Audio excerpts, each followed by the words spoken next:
Hello, everybody. Welcome to the Becoming series. Good morning, good afternoon, good evening, wherever you are in the world. Welcome once again. The Becoming series explores the deep truths and the principles that will enable you become all you were created to be. How you doing? I hope your week went well. So today, I'd like to talk about something that I think is really critical to our experience as human beings or as part of the human family, and that is crisis, right? Now, some time ago, I was watching, uh, I like to really dig deep into historical stuff, stuff in antiquity. And I usually like to watch movies or documentaries that have to deal with or that deal with that era. So I was watching this particular movie, or it was a TV series actually, that dwelt on historical Rome or Roman antiquity. And in this series, a slave was about to be whipped, right? He was about to be whipped for something that he did wrong against his master, what they called dominus. That was the Roman term for master back in the day, dominus. So he did something wrong against his dominus and he was taken to be flogged. So back then, the Roman method of punishing slaves or punishing people generally was to whip them, not just to whip them ordinarily, but to whip them with something called the cat of nine tails. Although the cat of nine tails is a fairly modern day description. But the Romans invented this method, right? And it was like a whip that had several outlets, about nine of them, and each of them was embedded with either a sharp object, maybe like a piece of glass or rock or nails, such that when the person being whipped feels it comes into contact with that whip, it does maximum damage. So it was usually used to bring the person being punished almost to the point of death, to the threshold of death. And it was a really, really serious, very painful punishment. It was called flagellation, right? So this guy was about to be flogged, he was about to be flagellated.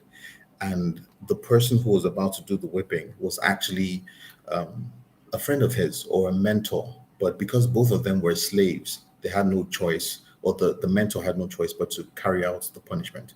And the only advice he could give the slave was this. He said, embrace the pain.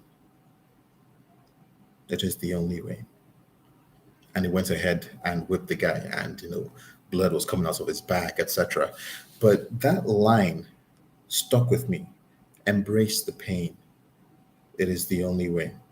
And I think it sets the context for what I'd like to discuss with you today, and that is crisis, right? Crisis, especially as it affects our individual, personal experience as human beings. And I think it's important because for as long as you're alive, for as long as you're part of this human family here on the earth, at some point or the other, you're going to experience pain.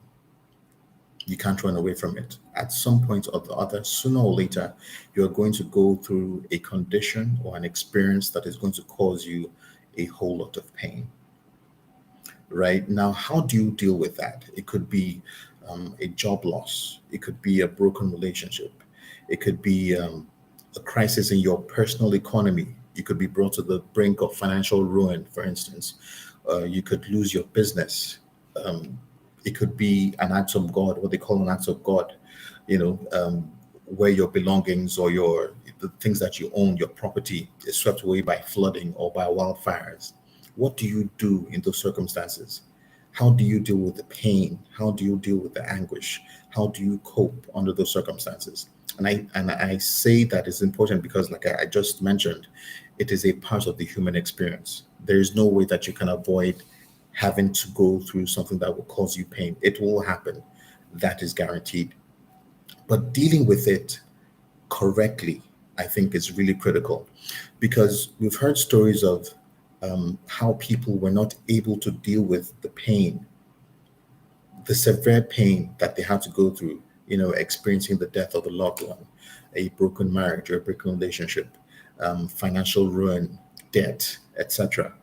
And it got to the extreme that they actually took their own lives. Now, you might think of this as being fairly ludicrous, as like, why would you go to the extent of committing suicide because of something bad that happened to you? But these are very real, very, very real circumstances that people go through. The other day, I was listening to, or I heard about the story of a young teenage girl here in my country who committed suicide because of a painful experience that she went through at work. Apparently, I think the boss didn't like her or something, or maybe it was, I can't quite remember the details. It was either um, something that happened at work or a bad relationship, so one of the two. But either way, the end result was that this girl was so traumatized by that situation that she ended up taking her own life. Young girl, young girl, about 19 years old, 18, 19 years old, with parents. You can imagine the sort of anguish that the family had to go through, especially the mother, right? So these are very, very real, very, very real, and very, very um, painful circumstances that people deal with. Now, how you deal with that is the topic of this series today, because I think that, like I've mentioned severally, when you are part of the human family, at some point or the other, you are going to have to go through pain. Now, how do you deal with that? I think, first of all, what I started with initially, that line, embrace the pain. I think that's the very first thing that we have to keep in our minds, embracing the pain. Because when you think about it, pain is something that we all tend to avoid. I mean, nobody likes pain, right? If you hit somebody physically, or if you pinch, even if you pinch the person, or you draw the person's ears, or you pull their hair or whatever, it causes pain, right? And nobody likes that. Nobody likes to go through pain of whatever sort, whether it's physical, emotional, etc. It's not something that we enjoy. We want to avoid that pain. We want to run away from it. We want to avoid people or avoid circumstances that will cause us pain. But like I said, you can't run away from it. Even if you, by some circumstance, avoid one today, it's going to wait for you tomorrow. So sooner or later, you just have to go through that process. Now, how you deal with that, like I said, is what is going to define you as a human being, right? If you don't deal with it correctly, it's going to scar you for life. And if you're not careful, it could lead you to the brink or even having to do the act itself of ending your life entirely. So it is a very, very serious thing that we're discussing here today, right?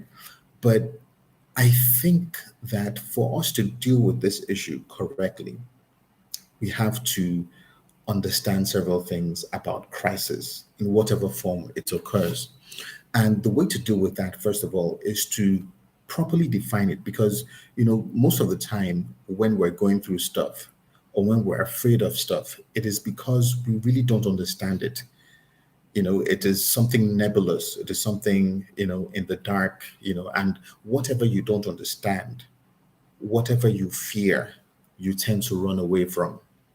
But when you understand it, when you're able to grasp its meaning, right, in your head, it throws a different color on it because then you're now able to, it's now within the purview of what you can deal with intellectually or spiritually or even emotionally, right? So the very first thing is to understand it. Now, the way crisis works is that it attacks at least two of the human needs that we all have, right? And if you recall from the last episodes or two, we had talked about eight of the greatest human needs. Now, two of the human needs that crisis tends to attack are one, the sense of personal power. You remember personal power, right? Secondly, the sense or the need for success. Now, how does it affect them? Now, in the first place, remember that the need for personal power is something that we all want, because we all want to feel what? In control of our circumstances. When we are not in control of our circumstances, we feel powerless. So, a crisis, the simple definition of a crisis is anything, an event that happens that is beyond your control or beyond your ability to control. And in that sense, when it happens, it attacks your sense of personal power. So, when you're given the report of your state of health and discover that you have something that is terminal, right? Or when you go to your office and you're laid off, or your property is consumed by wildfire, or you lose someone that is very dear to you, all these things are crises because they have affected your sense or your need for personal power. You cannot control it, but you must deal with it, right? So that is one way that crisis affects us. It affects or impacts negatively our sense or our need for personal power. The second need that it affects is success, our need for success, because what it does is to paint a picture of failure, right? So if you have been laid off from your job, or you have gone through a broken relationship, what it is telling you, the picture that it is painting to you, is that you have failed at that thing. You have failed to hold down a job. You have failed to make a success of your relationship. You have failed to keep the people that you hold nearest and dearest to you safe and alive and protected. That is what that crisis situation is telling you. You have failed. So when you have a sense of powerlessness and a sense of failure, both of these two things are very detrimental to your experience as a human being. But like I said, for us to be able to deal with it properly, we must first of all understand it. And defining it for what it is the very first step. Knowing that a crisis is a situation that is beyond your control, first of all, puts you on par or at par with facing the problem, because that is what we need to do. We need to face the problem. We need to look at it for what it is, right? If you're going through a period of debt, if your finances are in a mess, your business is going belly up, you have to deal with the problem as it is. You can run away from it, right? You can bury your head in the sand. You can go to the extreme of, ending your life, or, you know, um, traveling to another country or something. But the fact remains that if you don't deal with that problem, if you don't look at that problem in the face, if you don't stand up to it, it's going to recur. And if you haven't built up the backbone to be able to face that problem head on, when it recurs, it's going to take you down. So you must deal with it. You must face it, and you must overcome it. Now, how do we do that, right? We talked about the what. Now, let's talk about the how. How do we overcome a crisis situation? First of all, you define it for what it is. All right, this has happened. I'm in debt. My relationship has gone south. I've lost my house. I've lost my car. I've lost everything that is dear to me. I've lost. Now, what do I do? Having defined that crisis situation for what it is, a situation that is beyond your control, the next thing and the most important thing you have to realize is that crises are seasonal.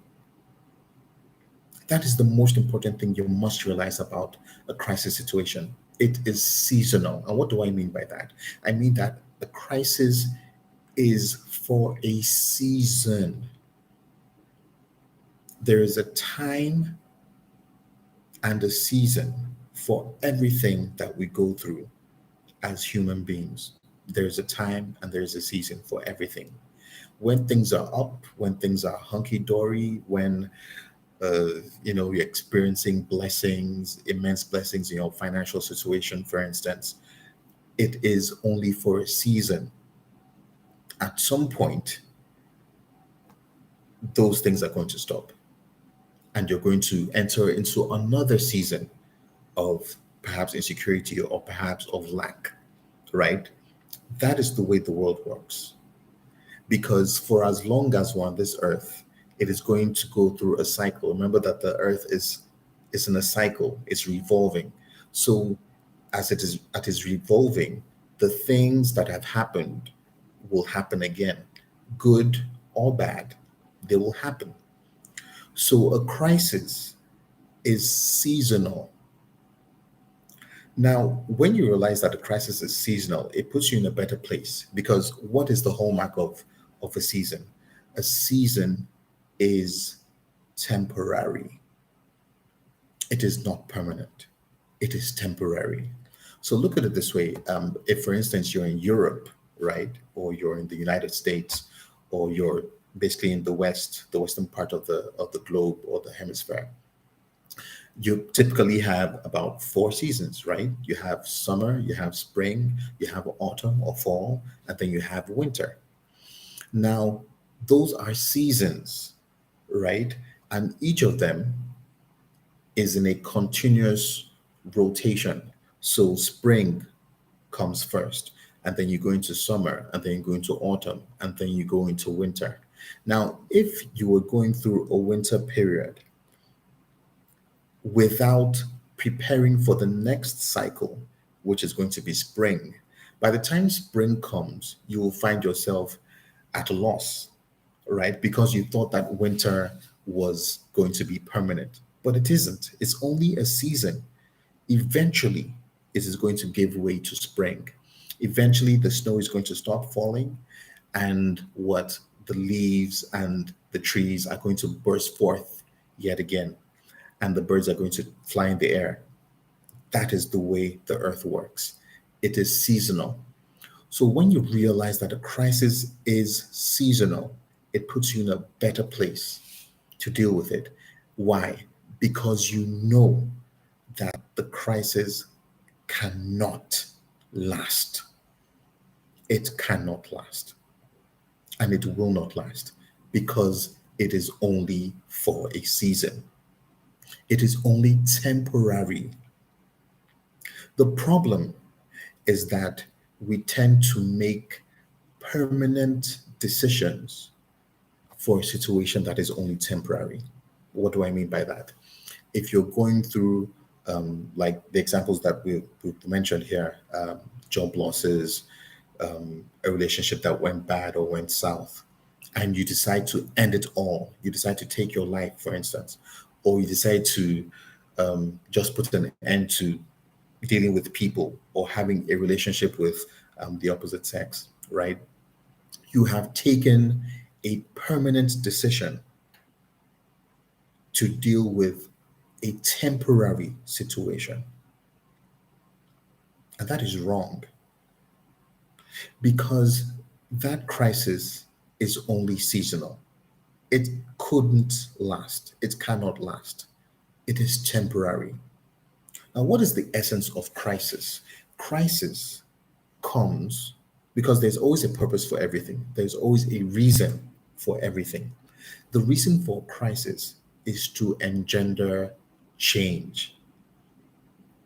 It comes to test you, it comes to test your resolve. So if, for example, you say to yourself that you believe in something, you believe in a friendship, you believe in the work that you're doing, you believe in the power of family, you believe that the job that you're doing is impactful, is going to change lives, you believe that whatever you've been put on the earth to do is something that will cause an influence across the globe.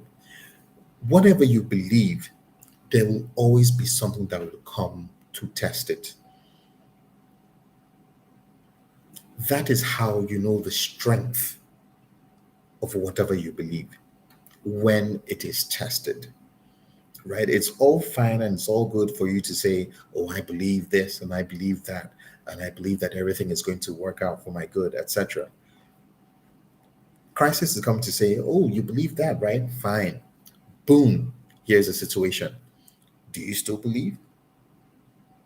It comes to test your faith. It comes to test or your belief system.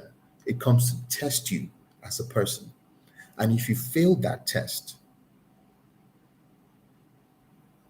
you won't be able to move forward, because the crisis is only seasonal. It is only for a time. It is only temporary. It just came at that moment to test you and to make you see certain things that perhaps you ordinarily wouldn't have seen. So, for instance, if you find yourself in a financial situation, right? You find yourself in debt, and the debt looks like it's going over your head. That crisis situation has come to show you or come to reveal to you that perhaps you haven't been a very good manager of financial resources. And that is why it happened. Because there is always a principle for everything.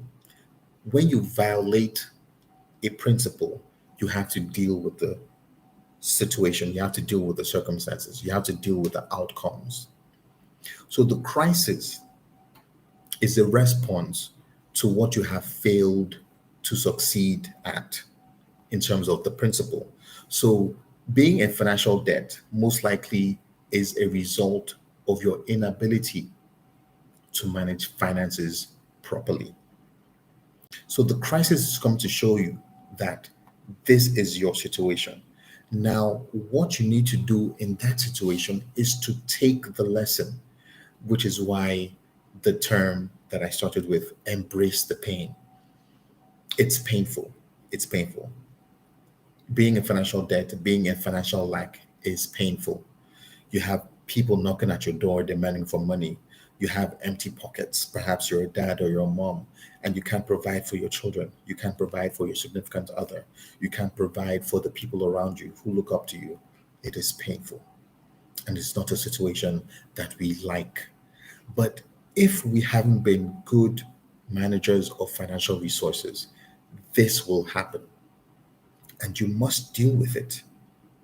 But dealing with it entails that, first of all, you understand the lesson it is trying to teach you. And what is the lesson? You need to be able to learn how to manage resources better. When you learn that lesson and you apply it, the next season that comes, which will be one of abundance, will enable you to make the right decisions, because in the period of abundance, you now know what to do and not what to do. You now know that, okay, I need to be able to save. I need to be able to invest more. I need to be able to curtail certain expenses or expenditure. I need to be able to know when to say no to giving people extra income or whatever it is. I need to be able to build up several income bases so that I don't only rely on one stream of income. These are lessons that you learn from successfully going through a crisis situation. And by the time you come out of it, you're stronger as a person. You're stronger as a person. You're stronger, you're wiser, you're better. And you can use that learning situation to teach other people. That is how you build up your experience and your wisdom, and that people can come to you and say, how were you able to manage? How were you able to control that thing? And you're now able to give them, out of yourself, out of your wisdom, this is what happened, this is what I did. And they can learn from you. And as we learn from each other, we're able to grow, right? To take another example, perhaps you had a failed relationship. Now, you could choose to swear off relationships forever, for as long as you live, or or you could choose to learn more about people, about human beings, about what drives people. Because the person that caused you hurt in that relationship maybe was going through something, maybe wasn't mentally balanced or emotionally balanced. So even though you have gone through that very painful situation, it has made you realize, if you let it, if you choose to, it has made you realize that sometimes people go through stuff that affects their relationships. Not that they're necessarily bad people, But because they're going through one thing or the other, it has affected their attitudes. And you're now able to take that on and deal with it subsequently, such that whenever you meet another person, you're able to now put that on the table or discuss it thoroughly. So these are the things that are benefits of crisis. So, what am I saying in essence? The way you choose to look at the situation determines your attitude to it. The way you choose to look at that situation determines your attitude to it, and your attitude controls your life. Your attitude is an outcome of everything that you believe. It comes from your perception of what you think a thing is. So there are two ways to look at a crisis. You can choose to look at it as a crisis, or you could choose to look at it as an opportunity. The way you look at it will give you a particular outcome. If you choose to look at it as a crisis, as the worst of times for you, your life is going to follow that pattern. But if you choose to look at it as an opportunity, you will take advantage of it. Whatever you choose to call a thing, whatever you choose to name a thing, will depend or will eventually be a product of how you treat it. If you look at it as an opportunity, you will take advantage of it and you will learn from it and you will grow from it. And it will make your life more richer. It will make your life better. It will make your life more abundant because you now have this wealth of experience or this wealth of wisdom that you're able to use to propel your life forward, and you're able to apply to other people, to impart to other people so that they can learn from you. How do you see a crisis? As a threat or as an opportunity? Whatever you call the thing is what will be made manifest. So you have to embrace the pain. The pain is here. The pain you must deal with the pain. Don't run away from it. Face up to it. Realize that it has come to teach you a lesson. Realize that it has come to develop you. A seed, when a seed is planted, it has to go through a process. Now, if you ask the seed, I'm sure it'll tell you that it doesn't like being put in the deep, dank earth and covered with soil. It probably wouldn't like being exposed to the elements. It possibly wouldn't like having to die, because that is what a seed has to do. It has to die for it to germinate. But at the end of the day, it turns into something beautiful, something marvelous, something that it would never have become had it stayed as a seed. Crisis comes to develop you. It helps you to become. It helps you to become. Look at the process of how a butterfly becomes a butterfly, right? It goes through several stages. It starts out with the larva, and it becomes a chrysalis, and it becomes a pupa. I hope I'm getting the stages right. I can't remember my biology lessons, right? But each of those stages is developing developing that creature from the very ugly stage to something that is beautiful. And at each stage, it has to go through that process. It's not a pleasant process for it. It would rather do without it, but it has to go through that process. And that is the way our life works. If you choose to let it, if you choose to learn from it, you have to go through that process. You have to you have to look at that problem head on. You have to face it. You have to embrace the pain, and you have to learn. And when you're learning, you have to believe that you're going to come out of it, because it all boils down to your mindset. It all boils down to the way you think. It all boils down to your perception.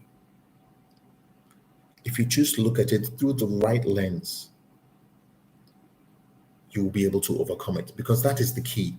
The key to having victory over crisis is your ability to outlast it. Remember that I said that it is only a temporary situation. So, how do you deal with temporary situations? You outlast them. You say that, okay, you're here, you've come, but I will outlast you. You will not defeat me. I'm stronger than this, and I'm able to overcome. Now, a great deal of how you're able to build up that attitude is when you have a vision for your life, right? Now, the people who took very drastic steps when faced with crisis, or a crisis situation, I believe that they took those steps because they really didn't see anything ahead for them. They couldn't see the big picture. They couldn't look beyond that temporary situation. They didn't have a clear purpose for their lives. Because if you have a clear purpose for your life, whatever comes your way, you'll be able to look at it through the lens of the big picture. And you would know that, yes, this thing has come, but it is only temporary. And I have to go through it in order to achieve my purpose, or to step into my purpose. It's going to make me a better person. It's going to make me wiser. It's going to make me stronger. So, here's a funny story. Now, back in the day, when I was in college, right, or university, um, I used to be really enamored with Michael Jackson, right? He was my basically my all-time hero, musically at that point anyway. So I was entranced by the guy. I would follow his every move, and this was pre-internet, right? So, just to give you an idea of how invested I was in following up with the guy. I knew everything about his family, about his background. I would buy videotapes of him at concerts. I would listen to his songs. I would listen to his albums over and over again, and I would learn all the moves. Excuse me. So, I became known as the campus Michael Jackson. Funny, right? Well, I was a lot slimmer back then, and but I was really into it, right? I was really passionate about it, and I just loved the joy of performing like Michael Jackson. And I was quote unquote a celebrity on the campus, right? And whenever they had mini concerts or mini shows or whatever, they would call me, and I'll be billed as the campus Michael Jackson. And, I attracted quite a following, as it were. Now, on this particular fateful day, I was called to perform. So I got up on the stage and I started to do my thing, going to the moves, etc. Unfortunately, I had been outside the hall for quite a while, and it had been raining, right? So, and I've been walking around. So apparently the dew or the wetness on the ground had gone into the footwear I was wearing, right? And it had made it a bit slippery. So, and if you've seen Michael Jackson perform, you know that one of his trademark moves was the 360 spin. He goes into the spin, and maybe he goes on his knees or whatever it is. And that was one of my favorite moves. So the song was going on, and the crowd was in a frenzy. I was like, yo, yo, yo, and then I was all dancing, and the whole hype thing was getting to my head. So I went to this really fast spin, and everybody was like, yeah, Michael, Michael, Michael, and and I was like, yeah, yeah, I have to really throw them. I have to get into it. So I went to the spin again, and I wanted to make it really fast and really, exciting. And the next thing I remember was that I was on the floor. oops, I fell. I fell from the stage, and this is not like low stage, this is like high stage inside the university campus. I fell from the stage all the way to the floor. And I was like, oh my God, I am never going to get up from this floor. In fact, I was prepared to stay there for the next 5 years if need be, because I was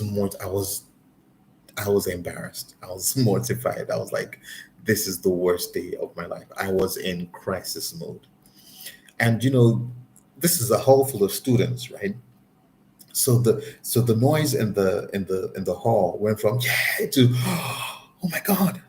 And some people actually thought that something terrible had happened to me. Some people thought I had died. Some people thought I'd broken my leg or broken my neck because I just laid there, right? And I remember a couple of people went to one of my friends on the campus who apparently wasn't there for some reason, and they went to tell him that, look, your guy, your friend, campus Michael Jackson, and I was like, yeah, what happened? I said he's dead, and the guy was like, what?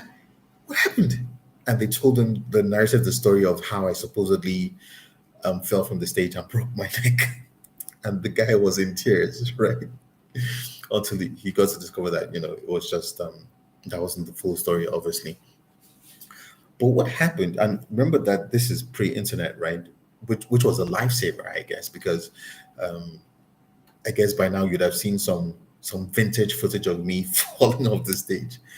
But school environment, you go to lectures the next day and you enter a room full of noisy, screaming students before the lecture comes in, and everywhere goes pin drop silence. And you just know that you are the topic of the conversation. And I was like, oh my goodness, oh my God, oh my, because, I couldn't run away. I had to go to school, right? I had to attend lectures. I had to do it. I just couldn't run away. So, I'd be walking through campus and maybe I'd pass some girls or whatever, and they'll start giggling, or I'd enter the classroom and there'll be pin drop, and then people will be looking at me and be like, yeah, fell off the stage. Oh my God. Smack in the middle of the semester. And I had to deal with it. I had to deal with it.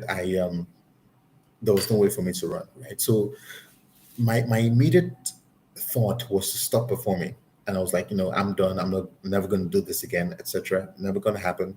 That's the end of the campus Michael Jackson. Thank you, bye.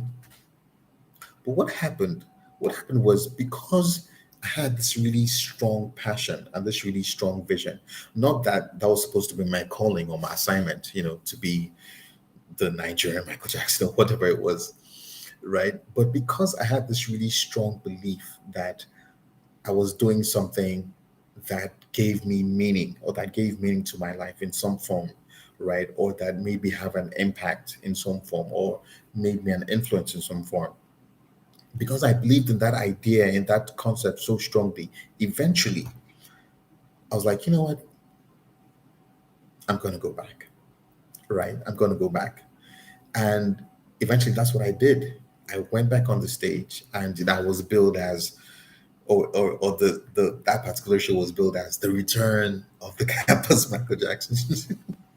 Right? But I did that. And I remember when I got on the stage, some guy at the back of the hall was like, dude, don't fall again. And people just burst out laughing. But I held my resolve, and I performed, and I just got better. I just got better and better at it. So what am I saying? I could have ended things. Things could have just ended there. But because I had that resolve, because I could see myself, because I had that vision of, this is what I want to do, at least in this season of my life, and I'm not going to let it go. I was able to overcome that crisis situation, such that now when they think of me, if they think of me at all, they would remember me as the campus Michael Jackson, or at worst, the guy who fell off the stage at one time but came back, rather than campus Michael Jackson who fell off the stage and broke his neck or whatever it is. right? So when you're dealing with crisis, always remember that it is a temporary situation. It cannot last. It cannot last. You have to learn the lessons that you must learn, whether it's how to become a better manager, um, a better person at relationships, a better manager, a better leader, right? A better husband, a better spouse, a better parent. It is there to teach you a lesson. And if you're able to grasp that lesson, it will make your life richer and you'll be better for it. Right. So that's all I got today.